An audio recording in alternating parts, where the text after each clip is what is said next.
Então, camaradas, há alguns dias aí já está havendo uma manifestação muito forte no Equador, por conta do fim dos subsídios para os combustíveis naquele país.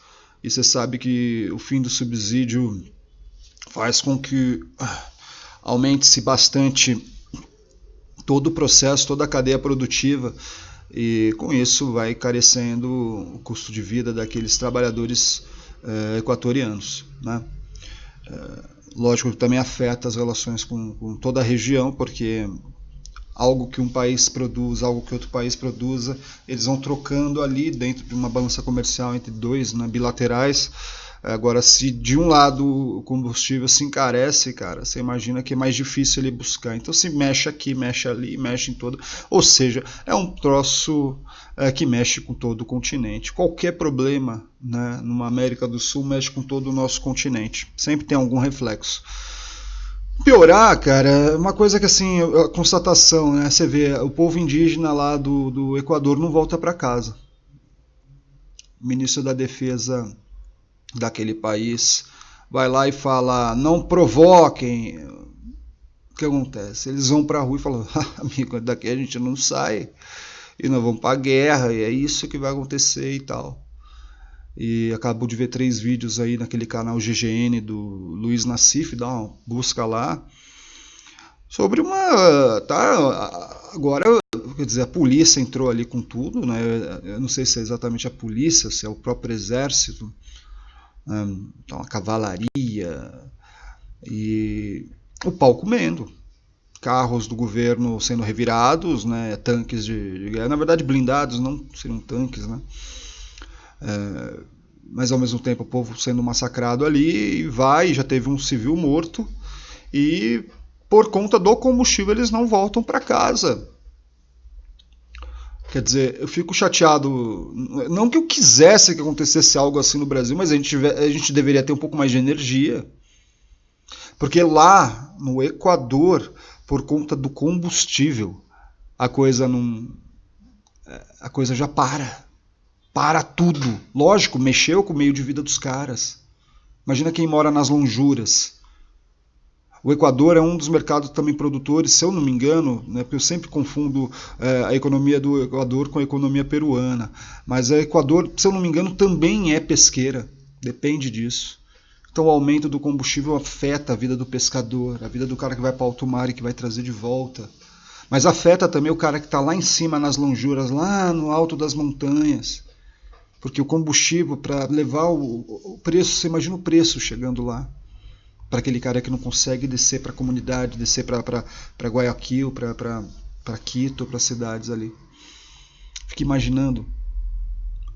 Aqui no Brasil a gente teve desastres como o de Mariana, Brumadinho, devastação da Amazônia, entrega da Embraer, aumento também do preço do combustível, porque houve também queda do subsídio governamental aqui no país.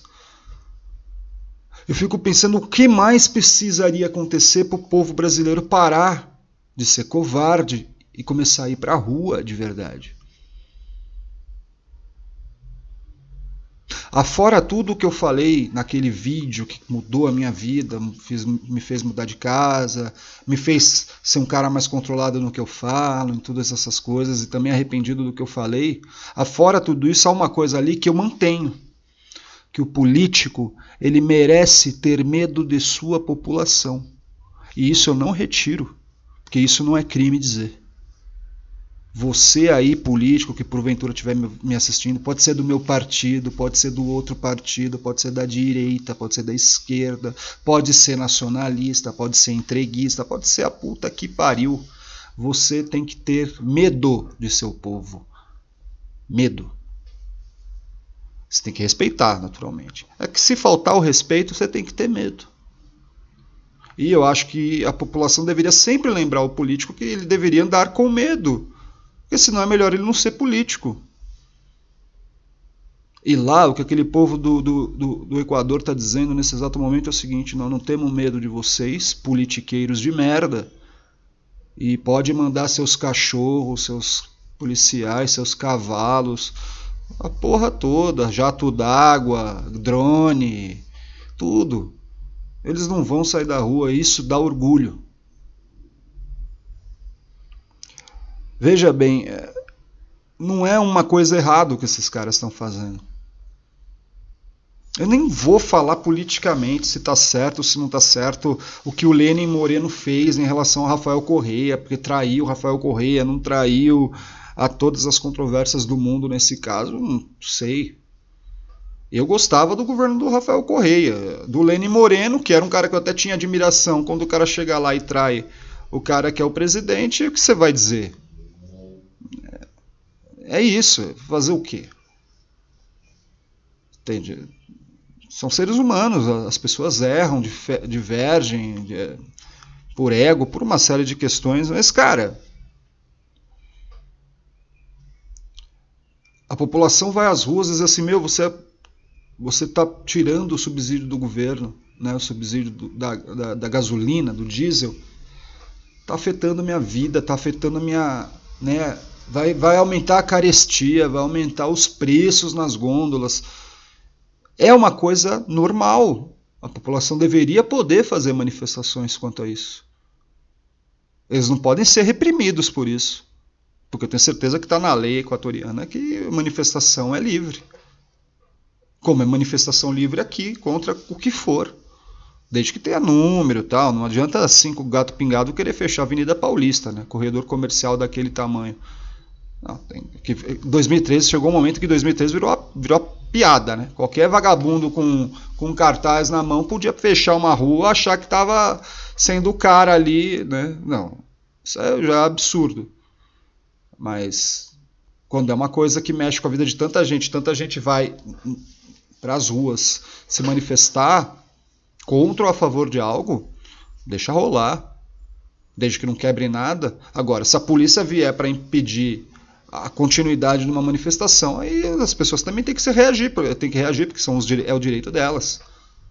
A não ser que haja um motivo de força muito forte, maior e uma boa explicação para aqueles manifestantes. Meu, a gente precisa liberar essa via aí. Vocês conseguem ir para a via do lado ali? Dá igual. É diferente. Com conversa você chega em todo lugar. Na negociação, uma boa conversa. Agora sem isso, cara.